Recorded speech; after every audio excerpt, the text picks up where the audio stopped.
Hey guys, Eric and Matt here. We have just got back to our hotel in Texas from WrestleMania 32 and we're gross and sweaty. We're going to quickly talk about our highlights from WrestleMania 32. Matt?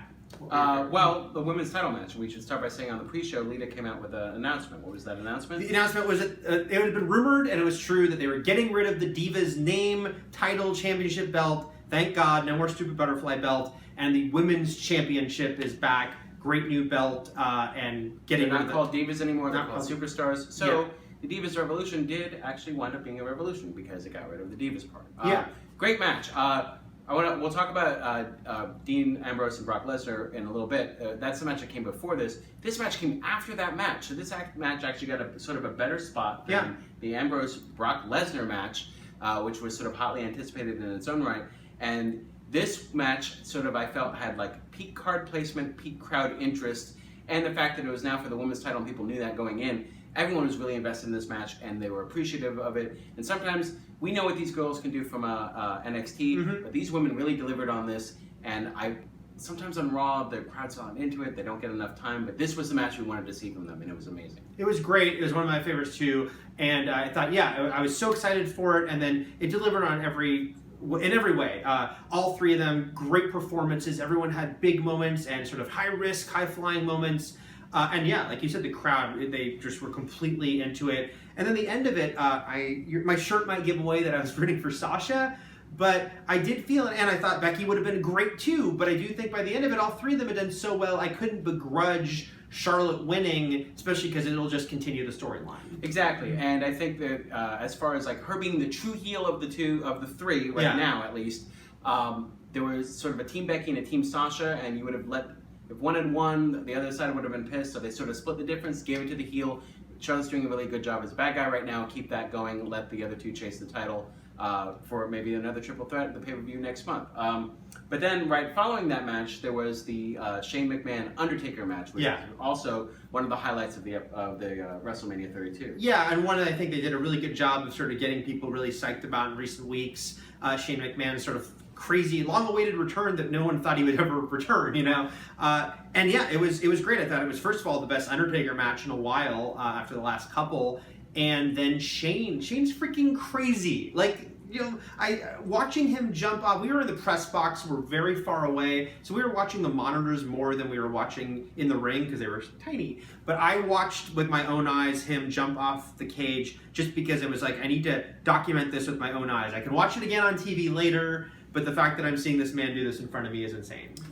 It was insane. The moment when he looked up and we all knew what he was thinking, we all freaked out. I had some serious concerns myself. Yeah. We saw him do it from the top turnbuckle on Raw. People thought, well, maybe he'll do it from the cage. And Bella was like, no, that would be insane. Why would you do that? But he did it. There was also a rumor going into this show that this match may have closed the show, and it didn't, but it should have. It should have.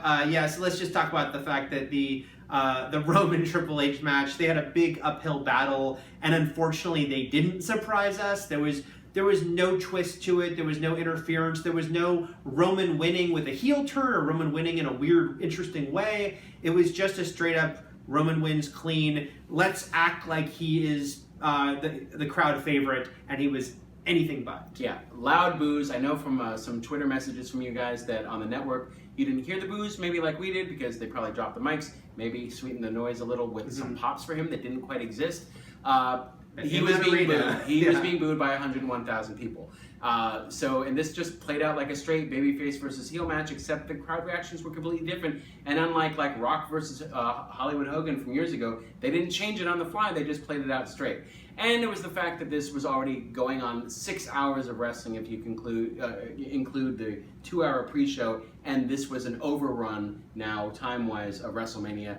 So yeah, like you said, uphill battle here, sort of a disappointing ending to a Mania that had some really good matches in it. Yeah, I think we both really liked Mania and thought that there was some really big highlight matches, but I think if anything hurt sort of the overall perception of this WrestleMania, it was that last match and ending in that way. Even if you were for Roman, well, to some extent, even some people might have just been happy with the ending, but I think it was just played out too straightforward for like the final match on a WrestleMania. But we also liked the ladder match a lot of cool spots there, you know, some cringe-worthy, nail-biting spots. Jericho versus Styles was good, some interesting choices there. Baron Corbin winning the Andre the Giant Battle Royal was also interesting. So some good stuff here. And then Dean and Brock. Dean and Brock, I was a little let down by because I was Yeah. really excited for this match, and considering that CM Punk and Brock Lesnar a few years ago had a similar little man, big man street fight that was arguably the best match of that year, I had really high hopes for this one, and it was good, but it didn't quite live up to what I wanted. I would agree, and then also that I thought it had a ho-hum ending. It just kind of ended. It just felt like it needed more, especially with Brock Lesnar matches, and the fact that we both are big fans of Dean and really excited for him, but that match was just okay. Which made me actually very happy that I almost said Divas. I shouldn't take away that horrible word. The women's championship match was after. I was so happy in retrospect they did it that way. Yeah. Overall, Matt, what was your favorite match of the night? The women's title match.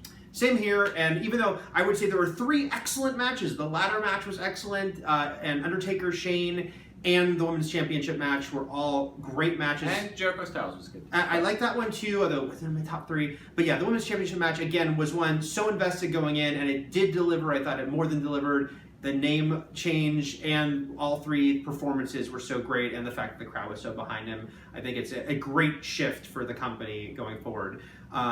We should also say that if you want to read much more analysis of WrestleMania, go to IGN.com to read Mr. Fowler's full live blog and reaction to all of it. And we'll have plenty more in the next couple days, wrestling wrap-up, whatnot. So plenty more on wrestling, WWE. Keep it here at IGN.